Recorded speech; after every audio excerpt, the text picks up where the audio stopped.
Армысыздар, барша қазақстандықтар және фейсбук парақшасындағы достарым, ауылдастарым, әріптестерім, менімен пікірлес, менің сөзімді естігісі келетін, маған көптеген сұрақ қойып жүрген қандастарым. Мен Гүлісхан Домалайқызы, сіздерге өткен аптадағы жаңағы бойкот жариялау жайлы көзқарасыма байланысты және басқа саяси ұстанымыма байланысты жекеме келіп түскен өте көп сұрақтар көп екен. Біразына фейсбукта жауап жазғандай болдым, бірақ барлығына бірден ол жерде пост жазып отырудан гөрі осы лекция жеңілдеу болды маған. Сондықтан қойған біраз сұрақтарыңызға ортақ осы WhatsApp желісінде жауап беріп кетсем. Бұндағы маған бірінші қойылған сұрақ, сіз Тоқаевты қолдаймын деп сіз бойкоттан неге бас тарттыңыз дейді. Мен бойкоттан неге бас тартқаным жайлы айтқам. Өйткені бойкоттан бас тартқан себебім, әуелде біз бойкотты жариялау себебіміздің өзі Тоқаевты Нұрсұлтан Назарбаев тағайындағандықтан, тағы да Нұрсұлтан Назарбаевтың билігін жалғастырады, сондықтан бойкот жариялаймыз деп дегенбіз. Ал шетелдік халықаралық деңгейдегі саяси сауаты бар ағаларыммен осы жайлы сұрақтар жүргізіп, біраз кеңестер алғанымда, бойкотке біздің қазіргі жағдайымыз келмейді екен.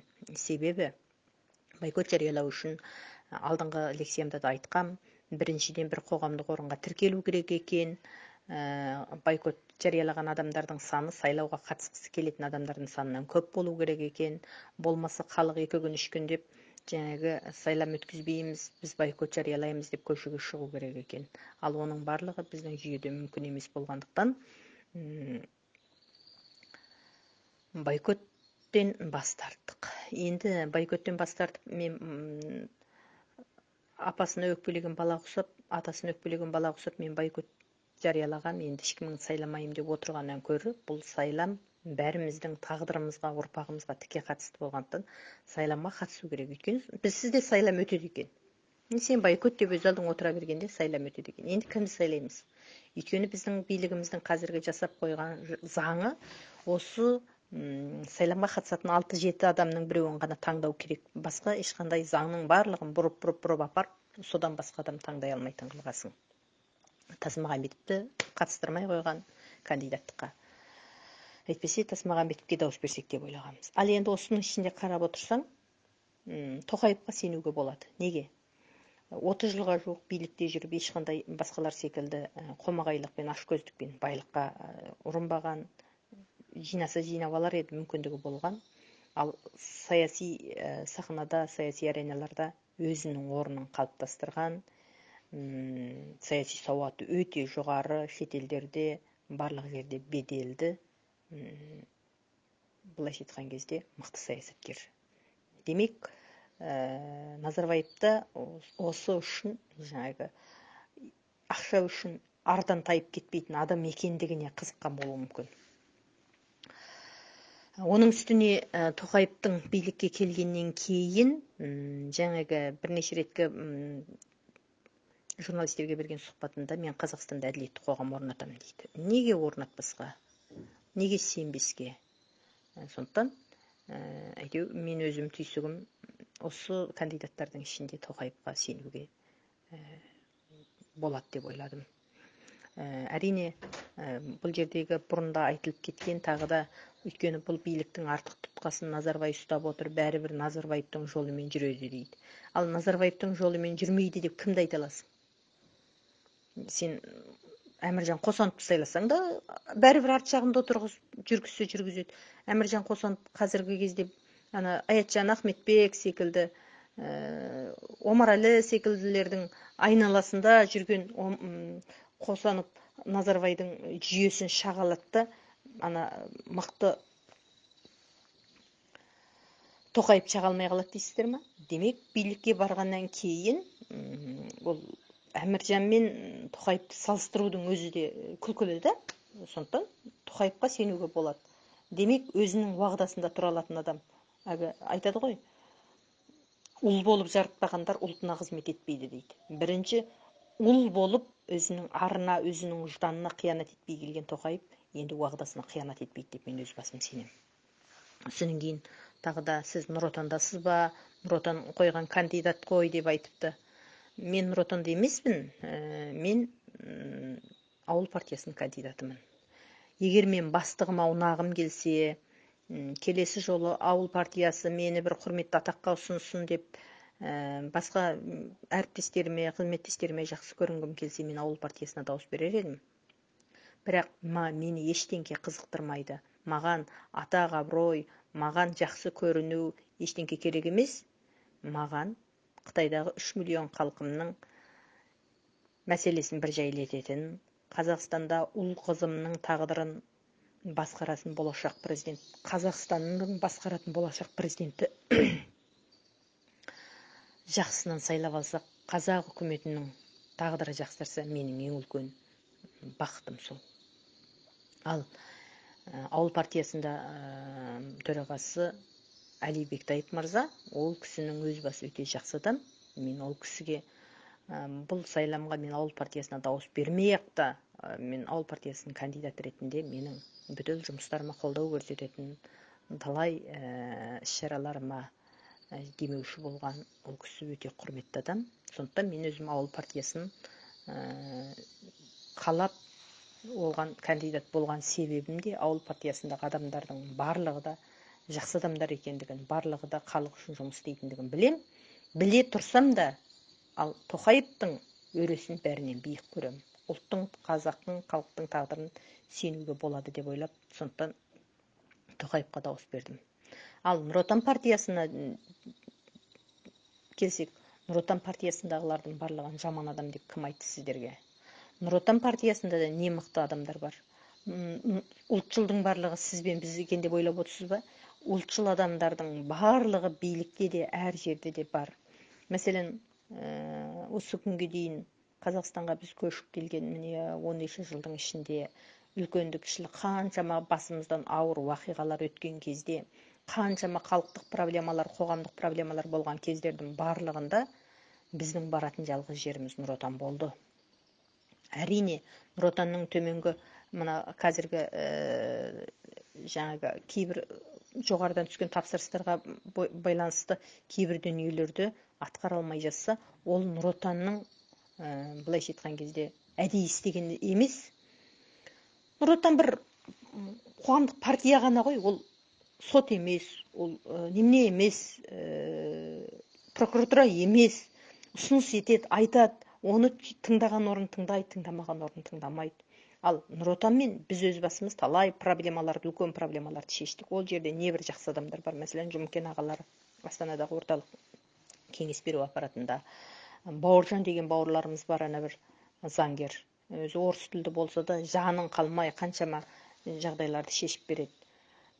Асқар деген ағаларымыз бар. Мәселен, мен өзім білетіндерімді айтып жатырмын да. Мен білмейтін қаншама жақсы адам бар ол жерде. Сондықтан сіздер Нұр Отанның кандидатына неге дауыс бересің деп айтқан, Нұр Отанның барлығын қаралаудың өзі артық шығар. Ал Назарбаевқа келетін болсақ, сен алдында Назарбаевты жаңағы 3 миллион халықтың көз жасын қалдың деп айтып едің, енді неге Нұр Отанға бересің дейді. Назарбаевқа қарсы менің өкпем қара қазандай. Неге? 2017 жылы барды, халық қырғын көріп жатқан кезде барып, ақшасын алып, ештеңке болмағандай қайтып келді. 2019 барды, 2019 барып, достық орденін тағып, Қытаймен ортамызда шешілмеген мәселе жоқ деп қайтып келді. Мен қалай өкпем қара қазандай болмайды? Әрине, мен былайша айтқанда Қытайдың қазақтардың генін сатып, жаңағы органын сатып жатқан ақшадан түскен ақшамен мойнына соншама үлкен алтын алған тақты соны ұялмай тағып келді деп мен күні бүгінге дейін айталам. Мен қорқып тұрғам жоқ, мен шынымен айтам. Мен егер елбасы Нұрсұлтан Әбішұлы Назарбаев Қытайдың осы геноцидтік саясатын қолдамайтын болса, сол жерде мен осы достық орденін маған таққаныңа рахмет, достығымыздың символы ретінде қазағымдықты маған қайтарып бер деп бір ауыз айтуына шамасы да келетін еді, ақылы да келетін еді. Осы Орта Азиядағы ең мықты саясаткер соны қалай сұрап алуға бір жөнін таппай дегенге мен сенбеймін. Оған қабілеті де келетін еді. Демек, бұл жерде орталарында не сауда бар екенін білмеймін мен. Сондықтан өз басым Назарбаевтың жеке басына деген әсіресе Қытайдағы геноцидтік саясатқа қарсы көзқарасына мен қатты наразымын. Ал Нұр Отанға қарсы, басқа жаңағы азаматтарға қарсы ойламаңыз, олардың барлығы ұлтын сүйеді. Оларда небір ұлтжанды адамдар билікте де отыр. Қазақ қоғамын осы бет осылай кетпейді. Содан кейін тағы да бір сұрақ келіпті. Немене деп айтты дейді. Кімді? Дүкен Мәсімханұлын Гүлсхан сотқа берген, сот Дүкен Мәсімханұлын кінәсіз деп, сіз негізсіз деп қайтарған деп Омарәлінің лекциясын жіберіпті. Не дейсіз деп. Мен енді Омарәлі жайлы айтып шаршадым. Ол кісіні ер азамат деп айтқым да келмейді, шынын айтайын. Неге дейсіз ғой? Өзінің ұлтын, өзінің ұрпағының тағдырын ойламай, өзінің халқының алдындағы қадір қасиетін ойламай, Қытайдың табанын жалап жүрген әрбір адамды мен тіпті адам екен демеймін. Ал бүгінгі кезде ұялмай айтып тұрған өтірігін Дүкен Мәсімханды Гүлсхан сотқа берген деп мен берген жоқпын. Мен ешкімді әлі сотқа беріп үлгерген жоқпын. Бірақ Дүкен Мәсімхан Қытай қазағының бәрі террорист деген кезде мен тек Нұр Отан арқылы сыртқы істерге беріп, ешқандай Қытай қазағының террорист емес екендігі Сирияға кетпеген жайлы анықтама алдым.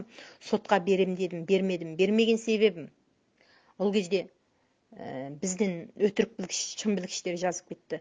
Осы Қытай қазақтары неғып бірің сотқа сүйреп сөйтесіңдер, бүйтесіңдер деді. Содан кейін тағы да қойшы дедім. Мен қазақилық жасадым. Одан кейін қайта Түркияға іссапарларым болды. Сол бетінше осында жүрдім де, жаңағы бір қоғамдық қорлардың жұмысын ұйымдастырам деп келдім.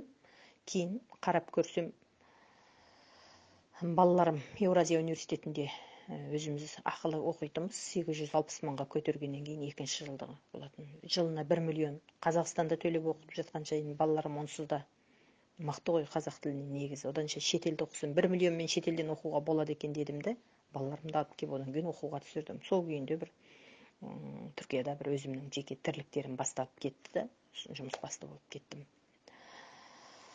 Енді сол үшін мен Дүкен Мәсімханды әлі сотқа берген жоқпын.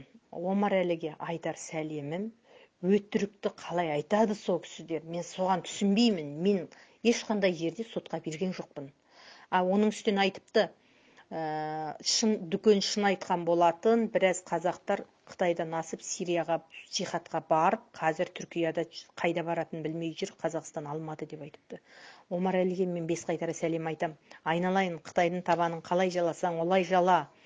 Қалай ақшасын алсаң, олай ал. Бірақ жалғыз өтініш, бойыңда әкең шынымен қазақ болса, бойыңда бір тамшы қазақтың қаны бар болса, сен қазаққа террорист деп жала жауып қиянат жасамаңдар, сендерден өтінерім сол. Ешқандай қазақ Сирияға барған жоқ, ол Қазақстанның сыртқы істері анықтаған. Екінші меміне Түркияда тұрып жатқан 3 айдан бері бір Сирияға барып келген қазақ жоқ бұл жерде. Бұл жерде Сириядан келіп, мұнда босқын болып жүрген ешқандай қазақ жоқ. Ауған ұлты бар. Қазақ емес, ол Қытайдың қазағы емес. Қытайдың дым қатысы жоқ бұл жерде, мен сізге айтайын. Неге қазаққа бір террорист деген қалпақты біресе Дүкеннің қолымен, біресе Омарәлінің қолымен, біресе біреу кімдердің қолымен, кім еді, Нұрсила ма, Ахметбек Нұрсила деп бір өтірікші шал бар ғой.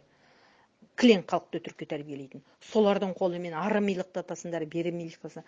Қалай сендердің аналарың тапқанда бір ауыз сендердің шын сөйлеу жайлы айтқан жоқ па? Мүмкін менің әкем қате тәрбиеледі ма? Әкем айтатын, өміріңде өтірік айтқан адам мен ұрлық істеген адамды адам екен демей ақ қой дейді. Өйткені онда ұятта, арда болмайды дейді. Енді мен ұрлығыңды көрмегенмен өтірігіңді көріп отырмын да, сенде ұятта, арда жоқ екен. Омарәлі, таңғалам мен саған. Қалай сен арың барып өзіңнің ұлтыңа өзің өтірік айтып тұрып жала жабасың сен? Қай қазақ Сирияға барды, айтшы маған. Мен айтайын, Дүкен Мәсімхан екеуіңе бір сот болатыны хақ. Ол сотты мен ашқызам. Бүгін болмаса да, ертең болмаса да, әрине балаларым қазір оқу жасында болғандықтан сол балалардың оқу мәселесімен қайта-қайта сыртта жүрмін, үлгермей жатырмын. Бірақ сендерге бір сот сөзсіз ашқызам. Сен ойлама, айтыпсыз ғой, Қазақстан кімді, Дүкен Мәсімханды қолдайды, оның еңбегі бар деп. Қазақстан Дүкен Мәсімханды қолдаса, Еуразия университеті Дүкен Мәсімханды кетіре ме жұмыстан? Демек, мен сізге айтайын, Қазақстанында Нұрсұлтан Әбішұлы Қытайдың саясатын қолдаса қолдап атқан шығар, бүткіл қазақ қолдайды деп айта алмаймын. Өйткені кешегі Қытайға жаңағы көшеге шыққан халықтың Қытаймен ортадағы көптеген мәселемізді жаңағы өзіміздің мүддемізге сай қояйық деп айтып жатқанның өзі. Сен сатылсаң сатыларсың, бәрі сатылмайды. Өзінің ұрпағынан, өзінің болашағынан, тағдырынан үміт күтетін кез келген қазақ Қытайдың табанын сен құсап жаламайды. Әрине бар шығар, билікте жұмыс басында отырған соң саясатқа байланысты, Қытайдікі дұрыс деп айтып жатқандар бар шығар. Қытайдың жаңағы 10 жылдық, 20 жылдық жобасымен алдын ала аузына кісі қарайтын біреулердің жаңағы сатып алған шығар. Біреуі Қытаймен бизнесі болғандықтан үндей алмай, айта алмай отырған шығар. Бірақ шын мәнінде Қытайдың бүгінгі қазаққа жасап жатқан мынандай қасіретті геноцидтің көріп тұрған әрбір қазақ өзінің ұлым, қызым тән жазасына ұшырап Қытайдың қолымен қырғындалмасын дейтін әрбір қазақ Қытайға деген өзінің ішіндегі жаңағы есебі бар. Дүкенге де саған да бір сот болары анық. Өзіңіздеріңізді білесіздер, жуырдағына президент аппаратындағы бір Қытай танушы орыс Қытайға тыңшылық жасаған деп ұсталды. Ал бұл Қытай шпиондарының ұсталуының басы ғана. Қытай шпиондары әлі ұсталады. Осы секілді қазаққа жала жапқан, жалған немене берген адамдардың барлығының аудио жазбаларын кез келген адам сақтай жүріңдер. Ертең қазақ қоғамында бір үлкен сот болатыны анық. Содан кейін тағы бір сұрақ келіпті. Атажұрт оралмандар мен месінде халықтарды бөліп жатыр деп айтады дейді. Мен айтар едім, мен өзім атажұрттың еріктілер қоғамынан емеспін, атажұртпен дым қатысым жоқ. Тек атажұртты сырттай қолдаймын. Себеп, мен өзімнің айырым қоғамдық қорым бар. Атажұрт өз алдына жұмыс жасап жатқан еріктілер қоғамдағы. Қытайда туысы зорлық көрген, қорлық көрген. Ал атажұртпен біздің тілектес болатын бір себебіміз, біздің де Қытайда туыстарымыз 3 жыл болды, бір телефон ала алмай отырмыз. Біздің де 12-де бір гүл ашылмаған інілерімізді Қытайда Арайбек Салықұлы деп еш себепсіз өтіріктен ұстап кетті. Көріп отырмыз. Не бір Қытайдағы 20 мен 45 жасындағы азаматтардың барлығын шырылдатып әкеп жатыр. Біз сол үшін атажұртқа тілекші ғанамыз. Ал біздің әрбір сөзіміз атажұрттың жеке мүддесіне уәкілдік етпейді. Ал атажұртты қолдайтындар кімдер десек, мен секілді шындықты айтатын, мен секілді өзінің баласынан, ұлынан, қызынан, тағдырынан алаңдайтын, Қытайдың мына зұлымдығын көре тұрып, бір ауыз қарсы сөз айтуға дәті ұжданы жететін барлық қазақтар атажұртты қолдайды. Ал атажұртқа қарсы шығып жүргендер кімдер десең, атажұртқа қарсы шығып жүргендер біраз рушылдық аурумен ауырып жүрген Қытайдан келгендер бар. Олар жергілікті қазақтар емес. Бір топ Қытайдан келген рушылдық аурумен ауыратындар бар. Мені Алтай деп айтты, Керей деп айтты, Найман деп айтты деп ауыратындар бар. Солар өшесіп жүр, атажұртпен Сергіжанмен өшесіп жүргендер. Одан кейін бір топ жаңағы Қытайдан жаңағы алдын ала жұмсақ күшіне уәде беріп алған, Қытайға тамырын ұстатып алған, бірден кетсе, ана жерден Қытай әкесі қоқаңдайды, сенің сырыңды ашам, Қазақстан азаматысың, маған берген мына уәдең бар, сені Қазақстан соты сөйтіп жүреді, мен мына жақтан бүйтіп жүрем деп қорқыта, сол үшін ғана қарсы шығады. Енді арнаулы тапсырмамен отырған біраз кісілер бар, солар ғана атажұртқа қарсы шығады. Ал басқа жергілікті халық бол, оралман халық бол, барлығы әділетті сүйетін барлық адам атажұртты қолдайды. Мен соған сенем. Ол жерде ешкімді бөліп жатқан жоқ. Ал Ахметбек Нұрсиланы айтса, Ахметбек Нұрсила жайлы мен не айтарымды да білмеймін да. Ахметбек Нұрсиланың лекциясында болдым мен өзім. Мен ең масқара бір жерін айтайыншы. Жасы 60-тан асқан шал адам өтірік айт деп баласын, халықты өтірік айт деп тәрбиелей ма? Бүйтіп айтады. Сен көк тиын ақша жоқ болса да бизнес жаса дейді. Қалай жасаймын дейсің? Сонда айтады.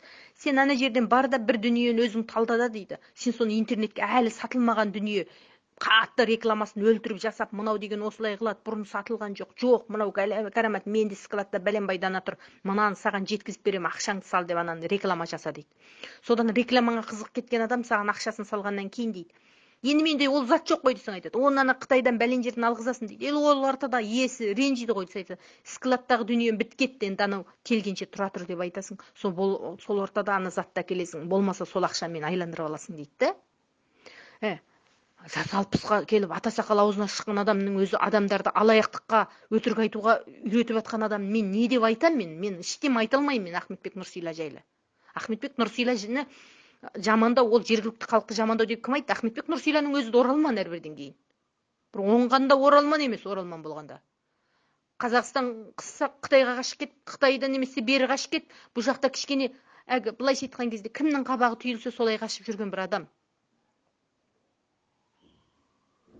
Сондықтан Ахметбек Нұрсилаға жайлы айтылған әрбір сөзге бола өтіріктен. Мына жерде қытайшылдар қазір бір сайқалдық, қатты бір Қытайдың сайқалдығы бар да, бетбақтық сайқалдығы. Біреудің бір кінәсін айтсаң, егер ол жаңағы жергілікті халық болып қалса, сол жайлы айтқан пікірің. Оралмандар жергілікті халықпен қарсы шықты деп айтады. Айналайын.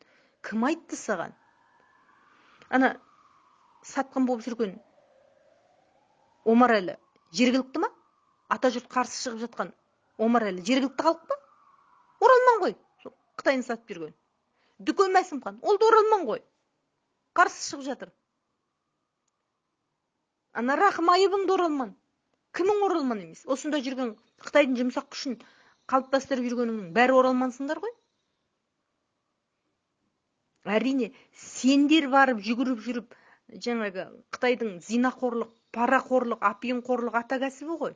Бәр жерді сатып аламыз.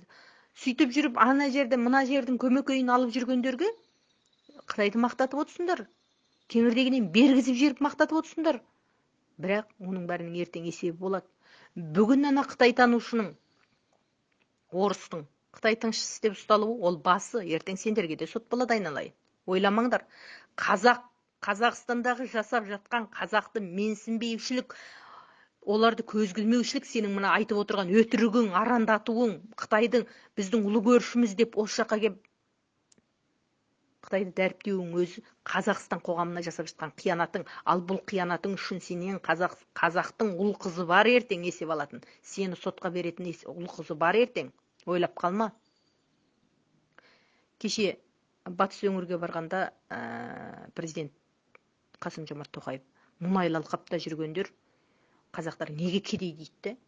Демек, қазақ үшін жұмыс жасай ма? Жасайды.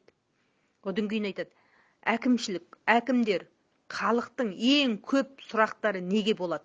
Тыңдаңдар дейді да, оған қараңдар дейді. Елеусіз қалмасын дейді. Ал бүгінгі күнде халықтың ең көп сұрағы Қытайдың жұмсақ күші, арандатушылығы неге күшейді?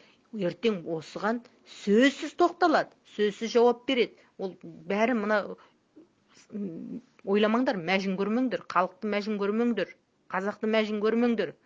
Қытайға табынған шығарсың, бірақ қазақты мәжін көрмеңдер, мен сендерге айтам. Өтірік айтпаңдар, өтіріктің бәрінің есебі бар. Серікжан 10 жылға сотталады деп айтты дейді. Кім айтты Серікжан 10 жылға сотталады деп? Сотталмайды Серікжан. Шығады бұйырса келесі сотта.